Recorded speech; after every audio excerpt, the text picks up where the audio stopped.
Walking hand in hand, understanding this expressive English phrase. Hello, everyone. Welcome to our English language learning channel. Today, we're going to explore a beautiful and commonly used phrase in English: walk hand in hand. This phrase is not only picturesque but also rich in meaning, and understanding it can add depth to your English comprehension and expression. Let's dive in. The phrase, walk hand in hand, literally describes two or more people walking while holding each other's hands. It's a physical act often seen between couples, friends, or family members. This act of walking together, connected by hands, symbolizes unity and companionship. It's a heartwarming sight and is often associated with feelings of love, friendship, and support. Beyond its literal meaning, walk hand in hand is frequently used in a figurative sense.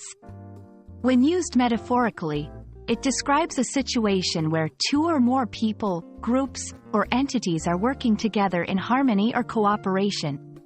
It signifies a strong bond, shared goals, or mutual support in pursuits or beliefs.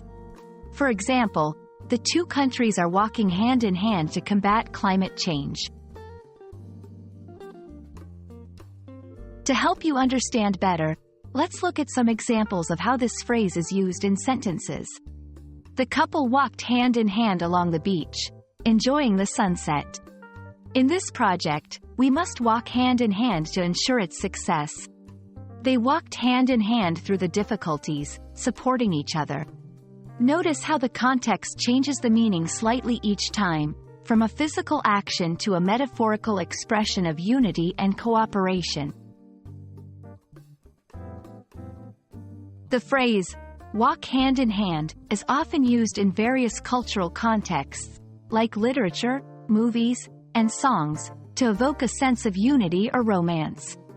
Additionally, there are variations of this phrase like, go hand in hand, which is used to indicate that two things are closely related or often occur together, such as, happiness and health often go hand in hand. I hope this video has helped you understand the phrase, walk hand in hand, and its uses in the English language. It's a beautiful expression that captures the essence of togetherness and cooperation, both literally and figuratively. Remember, language is not just about words. It's also about the emotions and ideas they convey. Happy learning, and see you in our next video.